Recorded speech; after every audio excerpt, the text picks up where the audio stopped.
Baik kawan-kawan, ketemu lagi kita di channel Juara Tani. Jadi pada kesempatan kali ini kita akan mereview tomat yang umurnya lebih kurang 3,5 bulan, dan juga cabai yang sudah berumur 4 bulan ya, lebih kurang ya. Dan bisa diperhatikan sebenarnya kalau di tempat kawan-kawan mungkin di umur 3,5 bulan atau 4 bulan ini mungkin sudah mulai panen ya.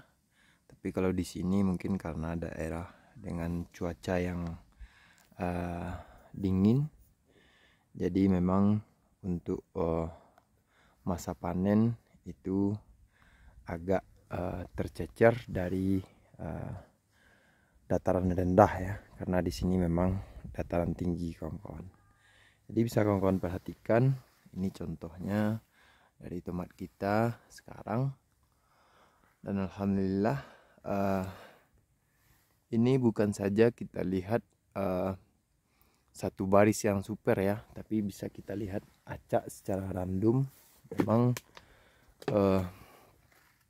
pertumbuhan dari tomat kita itu sangat super sekali.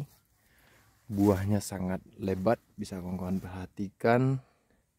Jadi kita bisa lihat secara random ya, bukan baris mana saja yang banyak buahnya itu yang kita sorot, bukan seperti itu ya. Bisa kawan-kawan perhatikan. Pada kesempatan kali ini sebenarnya kita akan melakukan penyemprotan pada tomat. Jadi kawan-kawan, kendala yang kita hadapi sekarang adalah ini Phytophthora infestan.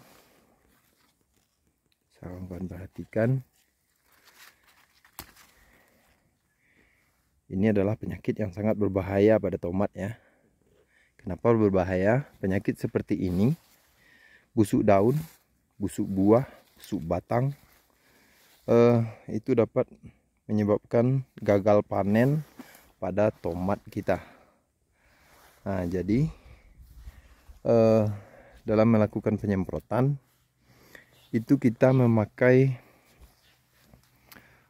Amistartop, juga memakai Anvil, Infinito, Gizmo, Ditan, dan kemarin kita memakai Damazep karena Damazep itu memang dosisnya cukup kecil, kita naikkan ke Ditan ya. Dan juga kita memakai untuk hama, yaitu kemarin kita pakai Brofea kawan-kawan. Jadi memang serangan ulat waktu itu sangat signifikan, jadi kita memakai Brofea. Sebelumnya kita memakai Pervaton, tapi pengalaman kami di sini Pervaton ini sudah ibarat nggak kuat lagi ya untuk mengatasi serangan hama. Bahkan kita sudah memberikan sekitar 3 sendok makan per tangki 16 liter. Itu seperti minum kopi pagi aja bagi hama ulat tersebut. Saya kawan-kawan perhatikan, ini kita lihat secara random ya. Memang alhamdulillah kita sangat bersyukur sekali, pertumbuhan tomat dan cabainya ini sangat memuaskan.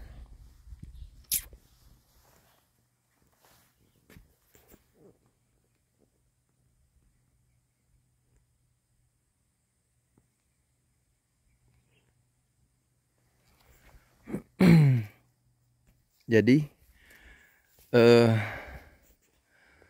untuk mengatasi Phytophthora infestan kita juga menggunakan yaitunya Apison ya, Apison dan di Abado.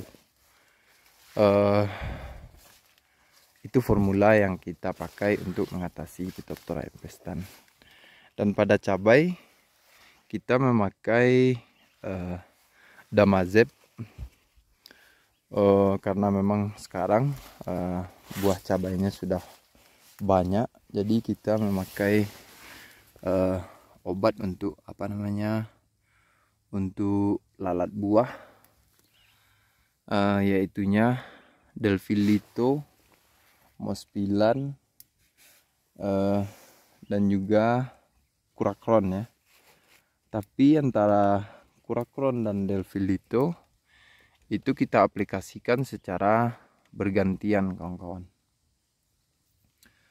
Jadi kita pun menyemprot cabai dan tomat karena memang sekarang itu musim hujan, kelembapan sangat tinggi. Kita menyemprot dalam interval 3 hari sekali ya. Mungkin kalau normalnya sekali 5 hari, tapi kalau pada waktu yang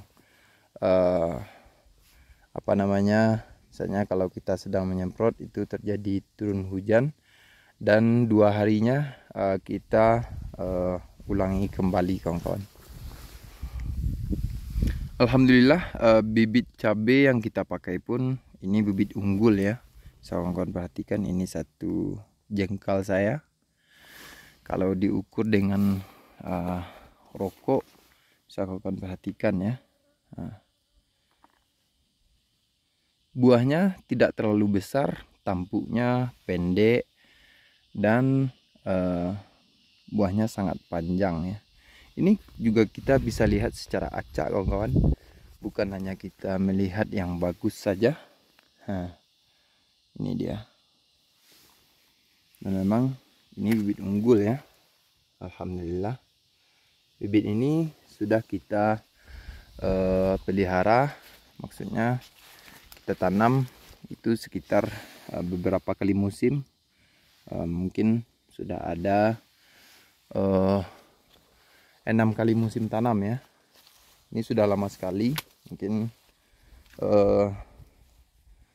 bibit ini sudah 9 tahun yang lalu saya rawat sampai sekarang, dan saya tidak ganti bibitnya karena memang bibit ini sangat unggul, tahan virus, buahnya panjang, tampuknya pendek, dan jarak dari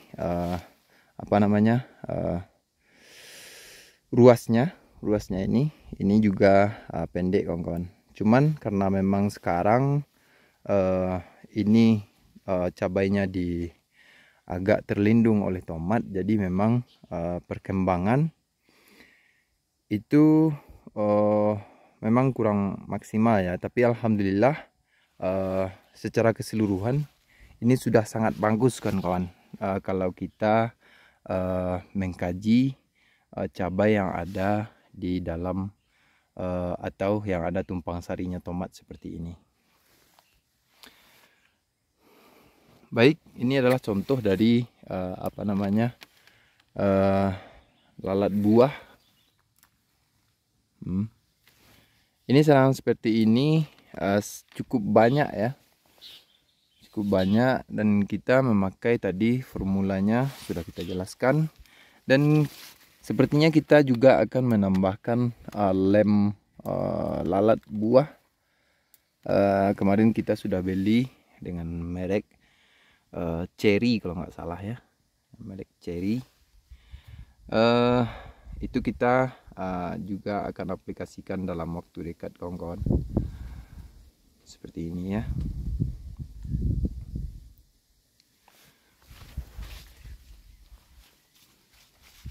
Ini yang ada ketinggalan kemarin kita tanam, dan pertumbuhannya pun juga bagus, tapi ini belum kita kasih tali ya. Lanjarannya pun belum kita kasih erat kawan-kawan. Ini cabainya udah tali 2 ya, bisa kawan-kawan perhatikan, ini cabainya udah tali 2 kawan-kawan. Nah ini dari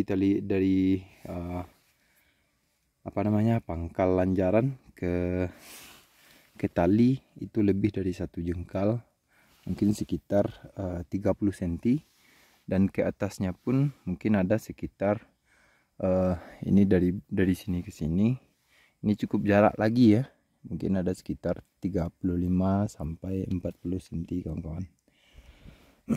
Dan kemungkinan nanti kita juga akan menambahkan talinya, yaitunya satu lagi.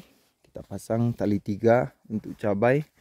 Dan kemarin kita sudah melakukan satu petakan, bisa kawan-kawan perhatikan. Mana dia ya?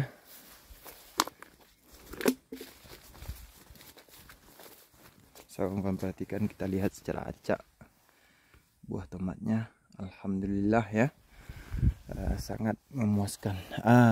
Ini yang sudah kita pasang tali 3-nya. Ini tali pertama, ini tali kedua, dan ini tali 3-nya. Dan ini sudah berada di ujung lanjaran ya. Jadi tidak ada lagi yang namanya tali 4 kawan-kawan. Oke. Buah tomat kita, alhamdulillah sekarang tomatnya pun sudah mulai masak ya. Jadi keluhan yang kita hadapi seperti yang kita bilang tadi, yaitunya Phytophthora infestan. Seperti ini, kawan-kawan harus hati-hati dalam menangani masalah Phytophthora infestan, karena sudah banyak pengalaman dari kawan-kawan kita di sini. Penyakit seperti ini bisa menyebabkan gagal total panen kawan-kawan. Gagal total ya. Bukan tidak bisa disepelekan. Dan kita memakai formulanya seperti yang sudah kita jelaskan tadi. Dan itu pun harus kita kalau bisa diselang-selingi, kita selang-selingi. Tapi kalau memang kita harus memakai berbarengan seperti saat ini, curah hujan sangat tinggi, Phytophthora infestan atau busuk pada daun itu sangat signifikan terjangkitnya. Tapi kalau kita menyemprotnya secara serius, rutin, dan adukannya pun atau pemakaian obat pun kita mengerti, insya Allah ini bisa dikendalikan ya. Seperti yang kita alami pada saat ini, memang kita tidak bisa pungkiri bahwasanya busuk daun, busuk batang, dan busuk buah itu terjangkit pada tanaman kita. Tapi alhamdulillah sampai saat ini kita masih bisa melakukan pengendalian pada penyakit tersebut. Untuk lalat buah memang kita agak kurang jurus juga ya. Mungkin kawan-kawan bisa nanti berbagi pengalaman, coret-coret di kolom komentar bagaimana caranya kita melakukan antisipasi lalat buah pada cabai kita ini. Karena memang sudah beberapa kali musim kita tidak menanam cabai ya. Jadi di musim kemarin kita fokus ke tomat tok saja, tidak ada tumbuhan sarinya. Jadi sudah kita menanam cabai itu sekitar sudah 2 atau 3 tahun yang lewat ya, dan baru kali ini kawan-kawan. Dan kita lihat cabainya secara random, bisa kawan-kawan perhatikan, kita tidak menyorot yang bagus-bagus saja ya, tapi memang keadaannya itu alhamdulillah bagus semuanya, bagus secara keseluruhan. Baik kawan-kawan, kuncinya adalah pada cabai dan tomat, yang penting yang pertama adalah perlu kita perhatikan, yaitu melakukan pemupukan itu jangan sampai telat. Itu yang pertama sekali. Kemarin kita melakukan pemupukan setelah 15 hari tanam, itu langsung kita pancing dengan pupuk, tapi cuman sedikit-sedikit ya, cuman sedikit sekali. Jadi di luas lahan kita yang saat ini 5 50 atau lebih kurang 60 kilo plastik. Itu untuk pemancingan pertama itu habis cuman sekitar 15 kilo kawan-kawan. Bisa kawan-kawan bayangkan berapa kita mengaplikasikan pupuk pada setiap anakan dari cabai dan tomat kita. Untuk pemupukan kedua itu kita sudah mengaplikasikan pupuk sebanyak lebih kurang kalau nggak salah 40 kilo ya, 40 kilo untuk itu yang untuk pemupukan kedua. Itu langsung dengan tomat ya, langsung dengan tomat. Dan untuk pemupukan ketiga kemarin kita mengaplikasikan pupuk itu sekitar 90 kilo kawan-kawan. Jadi memang bertahap, dan setiap tahapnya itu pupuknya naik ya. Jadi kita memakai 15 kilo pertama, bukan selanjutnya tetap 15 kilo, bukan. Tapi selanjutnya tambah naik dan tambah naik lagi. Kenapa kita lakukan seperti itu? Karena memang semakin besar dari tanaman kita, itu akan menyerap nutrisi yang semakin besar juga. Jadi kalau nutrisi yang kita sediakan itu kurang dari porsinya, itu akan menyebabkan terjangkitnya penyakit pada tanaman kita. Seperti Phytophthora empestan ini, kita tidak bisa pungkiri kawan-kawan, penyebab utama dari Phytophthora empestan adalah kelembapan yang tinggi. Tapi bisa kawan-kawan perhatikan juga untuk penyebab selanjutnya dari Phytophthora empestan, yaitunya adalah kekurangan makanan pada tanaman kita. Bisa kawan-kawan perhatikan kalau misalnya dari daun tomat kita ini tipis, ini cukup tebal ya, cukup tebal. Biasanya ada daunnya ini yang tipis, melayang. Itu bisa kita kategorikan kurang nutrisi kawan-kawan, atau mungkin kasarnya kurang makan ya, kurang makan. Dan pada tomat kita ini daunnya cukup tebal, tapi karena memang ini disebabkan oleh tingkat kelembapan yang tinggi karena hujan yang terus menerus, kita tidak bisa menghindari. Tapi alhamdulillah sampai saat ini masih terkendali kawan-kawan. Dan ini adalah formula yang kita pakai. Banyak sekali sebenarnya ya. Mungkin kalau untuk lebih detail kawan-kawan nanti bisa coret-coret di kolom komentar untuk misalnya kalau ada yang mau ditanyakan, atau mungkin ada saran untuk perawatan tomat dan cabai saya untuk selanjutnya, atau mungkin sekedar bercandaria, silahkan kawan-kawan untuk berpartisipasi di kolom komentar. Dan jangan lupa juga untuk mensubscribe, karena memang dukungan dari kawan-kawan itu sangat kita butuhkan untuk keberlanjutan channel kita. Walaupun memang sampai saat ini channel ini tidak terlalu bermanfaat, tapi setidaknya kita bisa saling berbagi pengalaman kawan-kawan. Jadi mungkin itu dulu videonya. Terima kasih sudah menonton, dan mudah-mudahan kawan-kawan petani muda, petani milenial, dan petani Indonesia seluruhnya sehat selalu dan diberikan rezeki yang berlimpah oleh Allah Subhanahu wa taala. Dan sampai jumpa kembali.